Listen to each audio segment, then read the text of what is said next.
Hello hi बच्चों, क्या हाल चाल है। बहुत दिन बाद मिले आप लोगों से। काफ़ी क्लासेस हमारे चल रहे थे लॉ वाले, उसके बाद फिर आज हम लोग मिले फाइनली बायो का कंसेप्ट लेके, जिसकी मैं एक्चुअली मैं टीचर हूँ, मैं पढ़ाती सब कुछ हूँ, लेकिन फिर भी चलो ठीक है।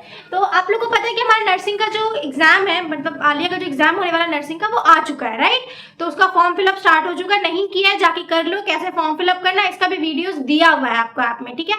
आपको यूट्यूब में मिल जाएगा, आप जाओ देखो और जाके कर लो। तो ठीक है, आज का जो हमारा होने वाला है, ठीक है, आज हम लोग टॉपिक पढ़ने वाले हैं। वो टॉपिक क्या है?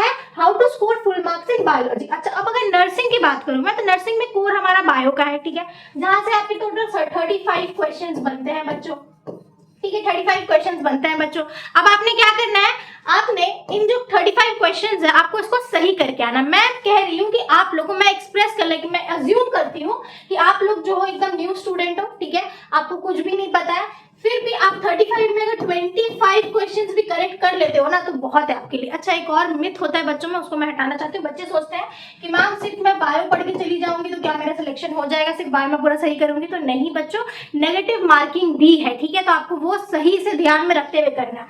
फिजिक्स का अगर तुमने मैक्सिममली, अगर मैं तुमको फिजिक्स का बताऊंगा, तुमने फिजिक्स का 5 से 10 क्वेश्चन भी सही किया, सेम फॉर केमिस्ट्री 5 से 10 क्वेश्चन भी सही किया, तो तुम्हारा रैंक जो है वो इंक्रीज होगा, ठीक है, तुम्हारा रैंक बढ़ सकता है, ठीक है। एंड इस्लामिक का अगर मैं बात करूं, इस्लामिक स्टडीज की, इस्लामिक की अगर मैं बात करूं, तो इस्लामिक के अंदर आपने पूरा ही सही करना है, ठीक है, क्योंकि वो बहुत, हम लोग का अगर आप मॉक टेस्ट दोगे ना तो उससे बहुत ज्यादा मैच होता है, ठीक है। तो इस्लामिक के अंदर मैं आपको कहूंगी कि आप उसमें पूरा ही सही करके आना, ठीक है। और इसको करना भी आसान होगा, इस्लामिक जीके से क्वेश्चन बहुत इजी आता है। आज हम लोग बायो के बारे में बात करने वाले। अच्छा, ये सिर्फ बीएससी नर्सिंग के लिए नहीं है, बहुत सारे बच्चे जो नर्सिंग एग्जाम दे रहे हैं वो बीएससी के लिए, कॉमन बीएससी जो होता है, जैसे फॉर जोलॉजी, माइक्रोबायोलॉजी और बॉटनी, इसके लिए जो एग्जाम देते हैं बायो के लिए, बीएससी बायोलॉजी, उन बच्चों के लिए भी ये टॉपिक होने वाला है। आप लोगों ने देखा होगा, मैंने पोस्ट किया हमारे यूट्यूब चैनल में कि क्या क्या इंपॉर्टेंट टॉपिक्स है, राइट। इंपॉर्टेंट चैप्टर्स मैंने क्लास 11 का, क्लास 12 का पोस्ट करते हैं, तो उसके ऊपर थोड़ा सा ध्यान दीजिएगा, उसको पढ़िएगा, ठीक है। अब कैसे आपको लाना है, ठीक है। तो सबसे पहले अगर मैं स्ट्रैटेजी आपको बताऊं, सबसे पहले अगर मैं आपको स्ट्रैटेजी बताऊं कि आपको करना क्या है, तो आपने कम से कम, ठीक है, 25 क्वेश्चंस को तो सही करके आना है बच्चे, 25 क्वेश्चंस को तो सही करके आना है, ठीक है। अब हम लोग प्रिडिक्ट नहीं कर सकते एग्जैक्टली कहाँ से कहाँ क्या क्वेश्चन आएगा क्या नहीं आएगा। हम लोग एनालाइज कर सकते हैं कि हाँ भैया पिछले साल में ऐसा क्वेश्चन दिया था, तो इस साल भी इस तरह से क्वेश्चन आ सकता है, राइट। तो अब आपने क्या करना है, अगर मैं आपको अच्छे से बताऊं, तो आपने, अगर आप लोग पढ़ाई कर रहे हो हमारे साथ, तो आपने हमारे लाइव क्लासेस को अटेंड करनी है बच्चों, ठीक है। ये मैं अपने हमारे स्टूडेंट्स के लिए बता रही हूँ, फिर मैं बाकी यूट्यूब स्टूडेंट्स को भी बताऊंगी। आपने हमारे लाइव क्लासेस अटेंड करने हैं बच्चों, आपने डीपीपीज लगाने हैं डेली, ठीक है, डीपीपीज लगाने हैं आपने डेली। उसके बाद साथ ही साथ आपने मॉक देने हैं, ठीक है, मॉक टेस्ट देने हैं, और आपके पास जो भी नोट्स अवेलेबल है आपने उसको रिवाइज करना है, ठीक है। अब जो बच्चे हमारे बैच के नहीं है, जो यूट्यूब से पढ़ रहे हैं, ठीक है, जो बच्चे हमारे यूट्यूब से पढ़ रहे हैं, उनके लिए भी ये चीज सेम है कि आप डीपीपीज लगाएं बच्चों। आप हमारा मॉक टेस्ट दे सकते हैं, ठीक है, आप कहीं से भी मॉक टेस्ट दे सकते हो। मैं ये नहीं कह रही कि तुम मेरे ही, हमारे बैच मतलब इसका मॉक टेस्ट खरीदो, हमारे ही मॉक टेस्ट, तुम कहीं से भी मॉक टेस्ट दे सकते हो, लेकिन हमारा मॉक टेस्ट चाहो तो दे सकते हो, ठीक है। उसके बाद आपके पास जो भी नोट्स है, XYZ जो भी नोट्स है आपके पास, आप उसको डेली रिवाइज कीजिए, ठीक है। और उसके साथ साथ अगर आप हमारे बैच में नहीं हो, तो फिर मैं बता रही हूँ, हम लोग यूट्यूब पे, हम लोग YT के ऊपर फ्री क्लासेस लाने वाले हैं, और ये जो फ्री क्लासेस होने वाली है, ठीक है, ये आलिया यूनिवर्सिटी का जितना भी एग्जाम्स है सबके लिए होने वाली है, ठीक है। तो हम लोग बायो का भी लेके आएंगे, ठीक है, हम लोग बायो का भी लेके आएंगे, जहाँ पे हम लोग क्या कराएंगे, आपको क्वेश्चन प्रैक्टिस करवाने वाले हैं बच्चों। जहाँ पे क्या होने वाला है, जहाँ पे आपके साथ क्वेश्चन प्रैक्टिस क्लासेस होंगे, ठीक है, क्वेश्चन प्रैक्टिस क्लासेस हम लोग करेंगे, साथ साथ हम लोग कुछ लाइक वन शॉट क्लास भी करेंगे, वन शॉट क्लास भी करेंगे फॉर सम इंपॉर्टेंट चैप्टर। सारे चैप्टर्स का वन शॉट नहीं करने के लिए जाएंगे, लाइक लिविंग वर्ल्ड का वन शॉट नहीं करने जाएंगे, उससे आएगा तो घुमा फिरा के एक ही क्वेश्चन पूछेगा कि बताओ भैया लीनियस ने किताब, लीनियस का जो किताब था उसका क्या नाम था, वो पूछेगा, बस ज्यादा और कुछ नहीं पूछता उसमें, यही क्वेश्चन उससे बनता है, ठीक है। तो ये तो सारी बातें हो गई बच्चों। अब मैं आपको बताती हूँ, ठीक है, कि आपने किस तरह से डीपीपीस को और मॉक टेस्ट को लगाना है, ठीक है। आप फॉर एग्जांपल मान लो कि आपको क्लास 11 का कुछ नहीं पता है, ठीक है, आप अभी क्लास 12 में, आपने अभी जस्ट क्लास 12 दिया, आपको क्लास 11 का कुछ याद नहीं, आप सब भूल चुके हो, तब आप क्या करोगे उस केस में। आपके पास क्लास 11 का, ठीक है, आजकल तो क्वेश्चन निकालना बहुत आसान है, आप चैट जीपीटी को बोलो, आप टेलीग्राम पे जाओ, कहीं पे भी जाओ, फिर हमारे पास भी आ सकते हो, हम भी आपको क्वेश्चन प्रोवाइड कर सकते हैं, ठीक है। आप क्लास 11 का जो चैप्टर्स यहाँ पे मैंने आपको ऑलरेडी बताया था, ठीक है, मैंने ऑलरेडी वहाँ पे आपको एक पोस्ट में मैंने ऑलरेडी एक पोस्ट किया जहाँ पे मैंने कहा कि क्लास 11 का कौन कौन सा चैप्टर इंपॉर्टेंट है, ठीक है। उस चैप्टर्स के आपने डेली डीपीपीज लगाने हैं बच्चों। अभी भी हमारे पास 60 डेज है, अगर मैं रफली मानूं तो चलो आज का तारीख अगर मैं छोड़ दूं, आज से अगर मैं छोड़ दूं, और आज हमारा है 26, राइट, आज हमारा 26 अप्रैल है। 26 अप्रैल को अगर मैं छोड़ दूं, मैं अगर पूरा मैं गिनूं, अगर मैं गिनूं हमारे पास मैं, एंड अगर मैं गिनूं हमारे पास जून, तो चलो मैं 60 डेज को गिनती हूँ, ठीक है, 30 दिन में दोनों में गिन रही हूँ, ठीक है। इसका भी 30 डेज और इसका भी 30 डेज मैंने गिना, ठीक है, 31 हटा दो, मैंने इसका 30 डेज गिना, ठीक है। तो दोनों में जो हमारे पास 30 डेज यानी कि टोटल जो हमारे पास 60 डेज है, ठीक है, उन 60 डेज में हमारा एग्जाम होने वाला है 4 जुलाई को, एग्जाम होने वाला है हमारा 4 जुलाई को, राइट। तो हमारे पास जो 60 डेज है, इसका किस तरह से पढ़ना है, इसका भी स्ट्रैटेजी मैं आपको नेक्स्ट वीडियो में बताऊंगी कि 60 डेज में आपको कौन से टॉपिक के ऊपर कितना ध्यान देना है, कितना नहीं पढ़ना, टाइम टेबल मैं आपको दे दूंगी, ठीक है, ताकि आप लोग फॉलो करो। 60 डेज जो है ना बच्चों, ये मोर देन इनफ है आपको क्रैक करने के लिए बेटी, ठीक है। सीट्स हमारे पास सिर्फ 60 सीट्स है, ये भी याद रखिएगा, 60 डेज है, आपके पास सीट भी 60 है, ठीक है, दिन में 60 है, सीट भी 60 होता है। बच्चे कितने फॉर्म भरेंगे नहीं कह सकते, 2000 भर सकते हैं, 3000 बच्चे भी फॉर्म भर सकते हैं, सीट आपके पास सिर्फ 60 सीट्स है, ठीक है। तो इन 60 सीट्स के लिए आपने बहुत ज्यादा मेहनत करनी है, तो उसके लिए कम से कम कुछ ना हो तो एटलीस्ट बायो में पूरा लाने की कोशिश करो, ठीक है। और बायो में पूरा लाना आसान है, ज्यादा टफ क्वेश्चन नहीं पूछता है, नीट लेवल का क्वेश्चन तुमसे नहीं पूछेगा। हाँ, पेपर का पैटर्न जो है वो थोड़ा इंक्रीज वाला, पिछले जो बैक टू बैक जो ईयर में पेपर्स आए थे उससे पैटर्न थोड़ा सा इंक्रीज तो हुआ है, ठीक है, लेकिन इतना भी इंक्रीज नहीं हुआ कि तुम सॉल्व ना कर पाओ, ठीक है। तो तुम्हें क्या करनी है, तुम्हें डेली रिवाइज करनी है, मैं बार बार कह रही हूँ, रिविजन जो होने चाहिए तुम्हारी वो डेली रिविजन हो चाहिए, वो चाहे तुम्हारे नोट्स की रिविजन हो, चाहे तुम एनसीईआरटी लेके बैठो। तुम ये भी कर सकते हो कि तुम चलो मान लो हफ्ते में एक हफ्ता है तो एक हफ्ते मैंने एक यूनिट पूरा कंप्लीट कर लिया with notes, with revision, with NCERT reading, with your DBPs, mock test सब कर लिया मैंने। तुम लोग जितना मॉक दोगे, ठीक है, बहुत सारे बच्चों कहते हैं कि मैम हमारा चैप्टर पढ़ा नहीं है, हमें कुछ पता नहीं है, हम लोग मॉक टेस्ट कैसे दे। तो भैया तुम लोग जितना मॉक टेस्ट दोगे, जितना क्वेश्चन सॉल्व करोगे, तुमने कुछ तो पढ़ा है, तुम 11-12 करके तो आए हो, ऐसा तो नहीं कि तुम एकदम नए हो, कुछ तुमको पता नहीं है, सेल क्या होता है तुमको पता नहीं है, राइट। तुमने कुछ तो पढ़ा है ना, तो तुम जो पढ़े हो, ठीक है, मान लिया मैं इतना मान लेती कि तुमने चलो लाइन बाय लाइन नहीं पढ़ा, ठीक है, मैंने इतना भी मान लिया कि तुमने एनसीईआरटी की लाइन बाय लाइन नहीं पढ़ा, तुम्हें नहीं पता कि कौन सी लाइन पे कहाँ लिखा है, तुम्हें नहीं पता कि माइटोकॉन्ड्रिया के अंदर में क्या चीज नहीं होता है, क्या स्टेटमेंट इनकरेक्ट है, क्या माइटोकॉन्ड्रिया का कितना राइबोसोम्स होता है, 80s होता है या 70s होता है, तुम्हें कुछ नहीं पता है, ठीक है, मैंने ये भी मान लिया, ओके। बट तुम्हें ये तो पता कि mitochondria is the powerhouse of the cell, ये तो तुम्हें पता होगा, ठीक है। तो अब जब तुम मॉक लेके बैठोगे ना, जब तुम मॉक करने के लिए बैठोगे, तब तुम्हें क्या होगा, तुम क्वेश्चन देखोगे, चैप्टर वाइज तुम क्वेश्चन देखोगे, अच्छा ये वाला क्वेश्चन तो यहाँ से था, अच्छा ऐसा क्वेश्चन तो बन सकता है। तुम जितना क्वेश्चन करोगे तुम्हारा माइंड उतना खुलेगा, ठीक है। तो इसीलिए कह रही हूँ कि मॉक टेस्ट लगाओ, डीपीपीज लगाओ, जितने डीपीपीज मॉक टेस्ट लगा सकते हो उतने लगाओ। और ये सिर्फ बायो के लिए नहीं है, ठीक है, ये स्ट्रैटेजी जो मैंने कहा है ये सिर्फ बायो के लिए नहीं है, फिजिक्स केमिस्ट्री सबके लिए। बच्चों को डर है फिजिक्स से, ठीक है, फिजिक्स लाइक तुम लोगों का अलग से ही कोई भय है, तुम लोगों को पता नहीं फिजिक्स से ऐसा क्यों लगता है कि फिजिक्स हम लोग नहीं कर पाएंगे। भाई फिजिक्स आसान आता है, तुमसे जेई लेवल का फिजिक्स नहीं पूछेगा, ठीक है।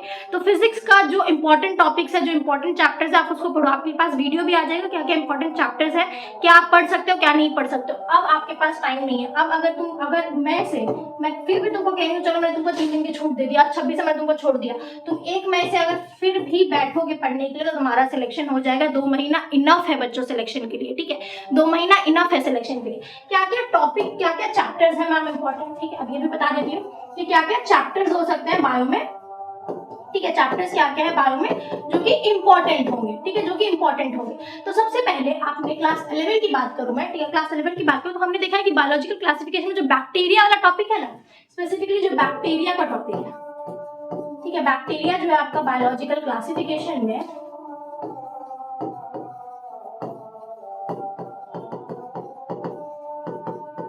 इससे मेरा बच्चा सवाल बनता है, ठीक है, बैक्टीरिया से काफी सवाल बनता है कि बताओ बैक्टीरिया का सेल वॉल किससे बना है, ठीक है, बैक्टीरिया में फिम्बरी है कि नहीं, इसका back to back last year हमने काफी सवाल देखे भी हैं, ठीक है, एक ये हो गया। दूसरा, आप प्लांट किंगडम की बात करूं मैं, अगर मैं बात करूं प्लांट किंगडम की, तो प्लांट किंगडम से एल्गी से ज्यादा सवाल देखा है मैंने, ठीक है, एल्गी से ज्यादा सवाल देखा है मैंने। उसके बाद अगर मैं बात करूं एनिमल किंगडम की,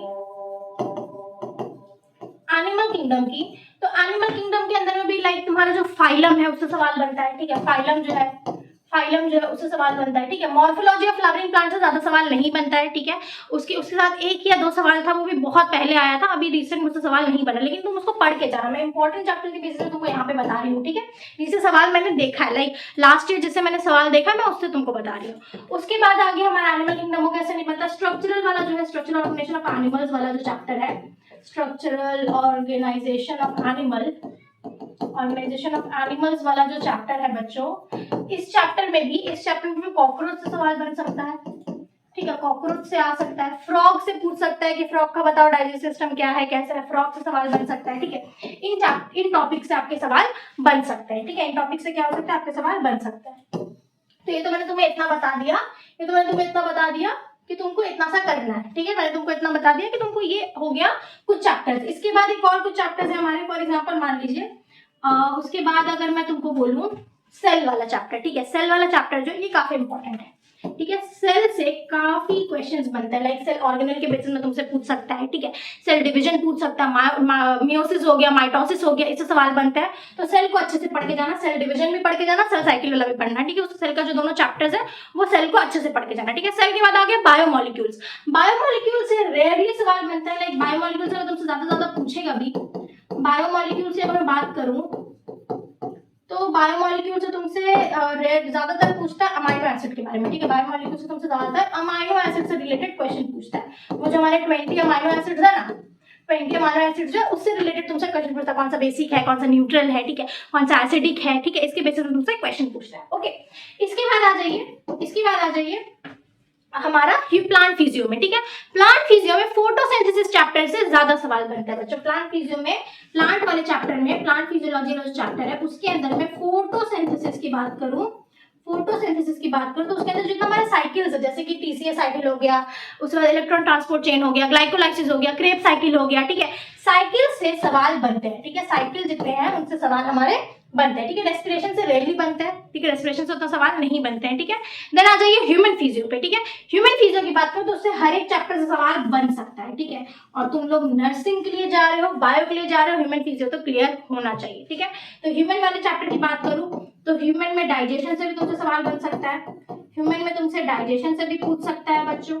ठीक है, डाइजेशन हो गया। डाइजेशन के बाद तुमसे रेस्पिरेशन में भी पूछ सकता है। एक्सक्रीशन, रेस्पिरेशन वाला चैप्टर हो गया, रेस्पिरेशन हो गया। एक्सक्रीशन में तुमसे पूछेगा कि बताओ यूरिकोटेलिक, यूरियोटेलिक, अमीनोटेलिक एनिमल जो है कौन है, फॉर एग्जांपल के तौर पे तुमसे पूछ सकता है। ठीक है, तो तुम्हारा एक्सक्रीशन चैप्टर से भी सवाल बन गया था। तुम्हारा सर्कुलेटरी वाला जो है उससे तो एक बार पूरा हार्ट का डायग्राम ही दे दिया था, कोई एक ईयर में आया था, आई थिंक 2021 में ना, ऐसे कोई 22 में, कोई एक ऐसे साल में आया था, ध्यान नहीं है मुझे। उसमें तुमसे पूरा सर्कुलेटरी सिस्टम का डायग्राम दे दिया था, पूरा हार्ट का पूरा एक डायग्राम दे दिया था, बोला था कि बताओ कौन सा वाल्व कहाँ से जा रहा है, क्या नहीं जा रहा है। ठीक है, सर्कुलेटरी से सवाल बनता है।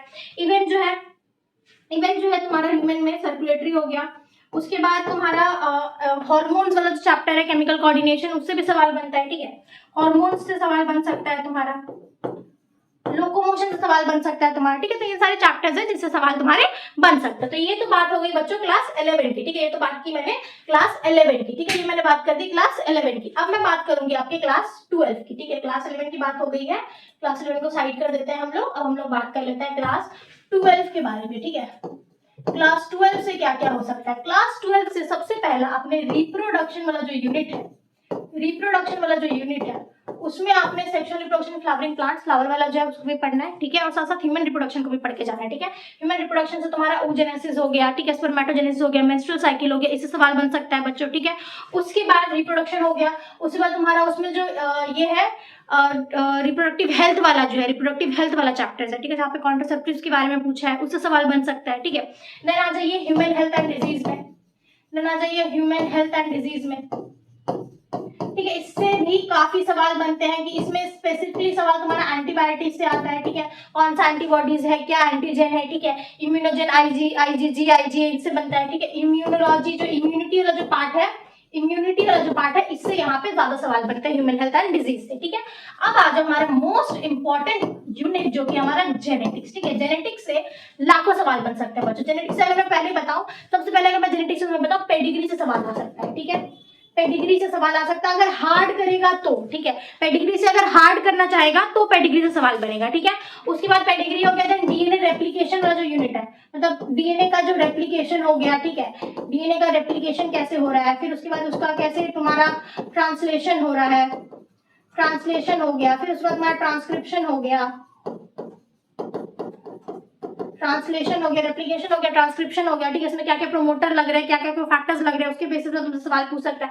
लाइक रेप्लिकेशन में तुमसे पूछेगा हेलिकेज एंजाइम क्या करता है, डीएनए एंजाइम का क्या फंक्शन है, तुमसे पूछ सकता है। रेप्लिकेशन में कौन सा तुम्हारा वो स्ट्रैंड जो है, तुम्हारा ओकाजाकी स्ट्रैंड जो है, फ्रैगमेंट जो है, वो कौन सा है। तो इस तरह से तुमसे सवाल इससे बन सकता है। जेनेटिक्स में डीएनए से बहुत ज्यादा सवाल आएंगे। इवन जेनेटिक्स में जो क्रोमोसोमल डिसऑर्डर है बच्चों, क्रोमोसोमल डिसऑर्डर्स जितने हैं, ठीक है, यानी कि तुम्हारे क्लेनफेल्टर सिंड्रोम, डाउन सिंड्रोम, उससे सवाल बन सकता है। इवन तुम्हारा मेंडेलियन डिसऑर्डर से भी सवाल बनता है, मेंडेलियन डिसऑर्डर्स जो है उससे भी सवाल बनता है। मेंडल का जो मोनोहाइब्रिड डायहाइब्रिड क्रॉस था, ठीक है, मोनोहाइब्रिड और डायहाइब्रिड क्रॉस जो था उससे तुम्हारा सवाल बन सकता है, मोनोहाइब्रिड हो या फिर तुम्हारा डायहाइब्रिड हो, ठीक है, इससे तुम्हारा सवाल बन सकता है। तुमको दे देगा कि बताओ एक पी प्लांट था, उसको इसके साथ एक पी प्लांट का जो था तुम्हारा, उसका एक कोई जाइगोट पार्ट देगा, बोलेगा सीड बोलेगा तुम्हारा कि डोमिनेंट है, बोलेगा व्हाइट सीड डोमिनेंट था, उसको तुमने पिंक सीड रिसेसिव सीड के साथ उसको क्रॉस ओवर कराया, तो बताओ F1 जनरेशन में क्या आएगा। इस बेसिस से तुमसे सवाल बन सकता है बच्चों। तो जेनेटिक्स का चैप्टर हमारा इंपॉर्टेंट चैप्टर है, इससे कहीं से भी सवाल बन सकता है। इवन जेनेटिक्स में जो इवोल्यूशन वाला यूनिट आता है बच्चों, एवोल्यूशन वाला जो यूनिट आता है, ठीक है, एवोल्यूशन से भी तुमसे सवाल बन सकता है, ठीक है, पूछेगा डार्विन की थ्योरी पूछ सकता है, इसमें तुम्हारा डार्विन का थ्योरी से सवाल आ सकता है, ठीक है, इसमें तुम्हारा लमार्क का थ्योरी से सवाल आ सकता है, ठीक है, इसमें जो तुम्हारा म्यूटेशन थ्योरी है उससे सवाल आ सकता है, हार्डी-वेनबर्ग इक्वेशंस है उससे सवाल बन सकता है, ठीक है, उसके बाद जो इवोल्यूशन ऑफ ह्यूमंस है, कैसे ह्यूमन का इवोल्यूशन कैसे हुआ है, ठीक है, इससे सवाल बन सकता है। इवोल्यूशन ऑफ डायनासोर हो गया, ठीक है, क्या क्या एविडेंस है इवोल्यूशन का, ठीक है, 5 एविडेंस थे हमारे, वो क्या 5 एविडेंस है, ठीक है, उससे तुम्हारा डिटेल में सवाल बन सकता है, ठीक है। तो इवोल्यूशन का मैंने बता दिया, ठीक है, इवोल्यूशन का एविडेंस वगैरह जो है इससे सवाल बन सकता है, एविडेंस ऑफ इवोल्यूशन। इसको मैं एक और क्लास लाऊंगी जहाँ पे मैं तुमको डिटेल में बताऊंगी कौन सा क्वेश्चन आया था, ठीक है, तुम टेंशन मत लो, एक और क्लास हमारा होगा जहाँ पे हमारा डिटेल्ड होने वाला है कि कौन से टॉपिक से एग्जैक्टली कौन से टॉपिक से क्वेश्चन बना था और कैसा क्वेश्चन बना था, वो भी आने वाला है हमारे पास। मोस्ट इंपॉर्टेंट टॉपिक बोल के एक और आएगा क्लास, ठीक है। एंड देन आगे हमारा बायोटेक लास्ट यूनिट है बच्चों।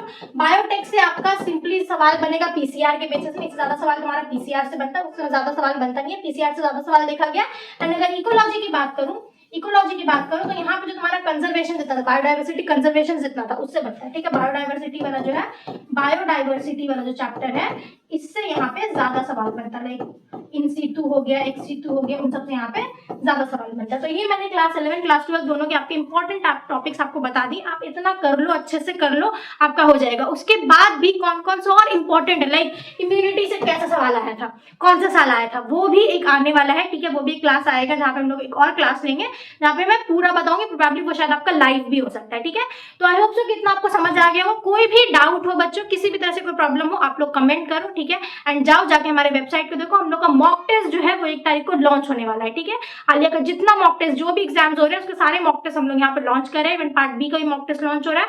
आप लोग नहीं बैच ले रहे हो, क्वेश्चन ले रहे हो, बैच लेने के भी मैं बोलूंगी नहीं, ठीक है, आप लोग एटलीस्ट मॉक टेस्ट तो खरीदो, मॉक टेस्ट खरीदना बहुत इंपॉर्टेंट है, ठीक है। अच्छा तो चलो आज के लिए इतना ही, all the best for exam and tata bye bye.